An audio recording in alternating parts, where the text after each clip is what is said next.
Salam dalam kasih Kristus. Saudaraku, suatu saat saya mendapat pertanyaan, mengapa ada orang jahat hidupnya enak, kaya raya, hidupnya baik-baik saja, orangnya congkak, suka meremehkan orang lain, merasa paling hebat, padahal seharusnya dihukum oleh Tuhan, hidupnya tersiksa, menderita. Tetapi justru sebaliknya, orang yang baik, jujur, taat kepada Tuhan, hidupnya menderita. Rasanya hidup ini terbalik-balik tentang moralitas dan keberhasilan. Orang jahat hidup makmur, sedangkan orang benar sering ditimpa kesusahan dan ketidakberdayaan. Ada apa dengan kehidupan di dunia ini? Apakah memang hukum Tuhan berubah? Atau sementara saja? Atau bagaimana? Mana yang benar? Bisa-bisa orang benar frustrasi dan terbawa arus hidup yang menyimpang dari kebenaran Tuhan. Bagaimana kita mengatasi situasi seperti itu? Apa yang harus kita lakukan? Oleh orang benar yang menghadapi realita hidup yang kadang terbalik-balik.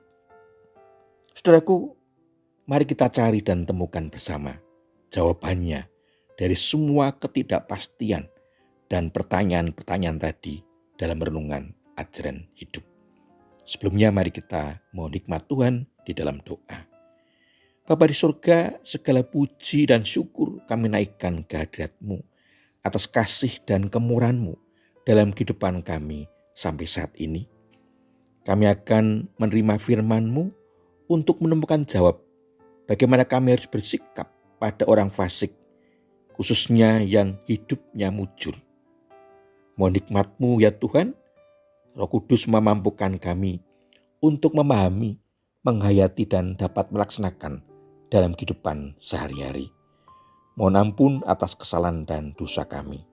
Di dalam nama Tuhan Yesus Kristus, doa ini kami alaskan. Amin. Saudara-saudara yang dikasihi Tuhan Yesus Kristus, yang akan kita terima dari firman Tuhan dari kitab Mazmur 73 ayat 1 sampai dengan 5 yang tertulis demikian. Sesungguhnya Allah itu baik terhadap orang yang tulus hatinya, terhadap mereka yang bersih hatinya. Tetapi aku hampir saja kakiku terpleset, nyaris aku tergelincir, sebab aku cemburu kepada pembual-pembual. Kalau aku melihat kemakmuran orang-orang fasik, sebab kesakitan yang membawa maut tidak ada bagi mereka, dan tubuh mereka gemuk. Mereka tidak mengalami kesusahan manusia, dan mereka tidak kena tulah seperti orang lain. Demikian firman Tuhan. Saudara-saudara, bagian firman Tuhan ini menjadi bacaan kita diberi tema cemburu pada orang fasik yang mujur.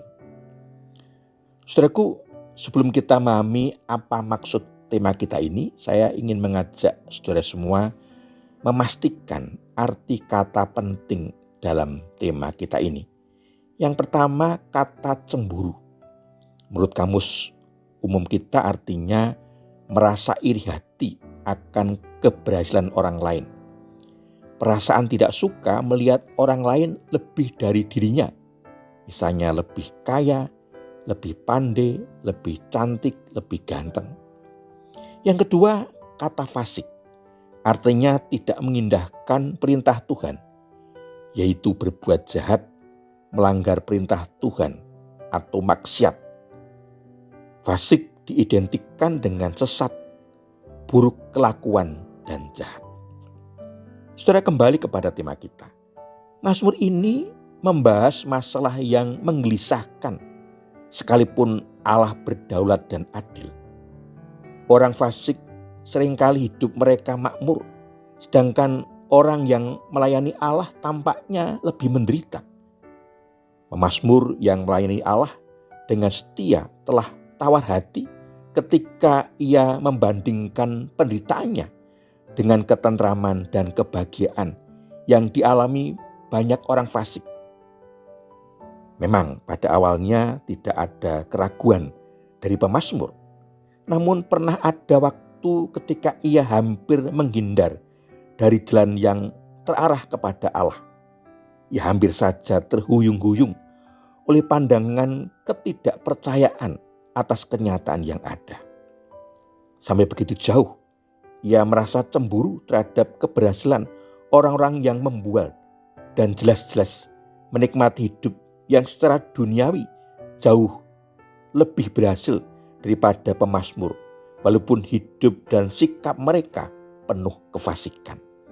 Akan tetapi keyakinannya kepada Allah dan jalan-jalannya dipulihkan tatkala Allah menyatakan akhir yang menyedihkan dari orang fasik dan berkat sesungguhnya dari orang benar. Saudara yang dikasihi Tuhan Yesus Kristus, jelas sekali apa yang disaksikan pemazmur pada akhirnya kedaulatan Allah yang dinyatakan. Orang percaya seharusnya tidak perlu terbawa suasana atau baperan, terbawa perasaan. Saudara, apa yang seharusnya kita lakukan agar tidak cemburu pada orang fasik yang mujur? Yang pertama, tetap taat dan setia kepada Allah. Dengan ketulusan hati, yakin pada Allah dan jalan-jalannya. Orang percaya tidak berarti bebas dari permasalahan, kesusahan dan penderitaan hidup. Kenyataan hidup ini justru semakin menguatkan dan memperteguh kesetiaan dan iman kepada Tuhan Yesus. Seharusnya orang percaya senantiasa mengandalkan dan berserah kepada Tuhan, bukan takut dan menyerah pada hambatan dan kesulitan hidup. Yang kedua, teguhkanlah hatimu. Jangan terpengaruh oleh kenyataan yang ada, yang tidak ideal. Sebab bisa saja dipakai setan untuk mempengaruhi dan menggoyahkan keyakinan orang percaya. Fokuslah pada panggilan hidup sebagai orang percaya dengan segala tanggung jawab dan konsekuensinya. Tidak perlu terpengaruh kehidupan orang fasik yang baik-baik saja sementara. Sebagai orang yang taat dan setia kepada Allah justru mengalami kesulitan, penderitaan, dan kesusahan. Sebab penderitaan yang kita alami sekarang ketika kita tetap bertahan sampai kesudahannya akan menerima anugerah keselamatan dan berkat-berkat dalam kehidupan. Sedangkan orang fasik, Allah telah mempersiapkan hukuman sebagai penghakiman atas ketidaktaatnya kepada Allah.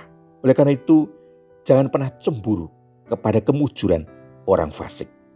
Tuhan Yesus memberkati. Amin. Mari kita menaikkan syukur kepada Allah di dalam doa. Bapa di surga, terima kasih atas berkat firman-Mu yang telah mencerahkan kehidupan kami. Mampukan kami ya Tuhan untuk tetap taat dan setia kepadamu dan tidak terpengaruh oleh kebahagiaan hidup yang semu. Mohon ampun atas segala kesalahan dan dosa kami. Di dalam nama Tuhan Yesus Kristus, doa ini kami alaskan. Amin. Saudara yang dikasihi Tuhan Yesus Kristus, demikian renungan ajaran hidup. Sampai bertemu kembali dalam renungan selanjutnya. Kasih karunia dan damai sejahtera dari Allah Bapa di dalam Tuhan Yesus Kristus, pimpinan dan penyertaan Roh Kudus memberkati saudara semua. Amin.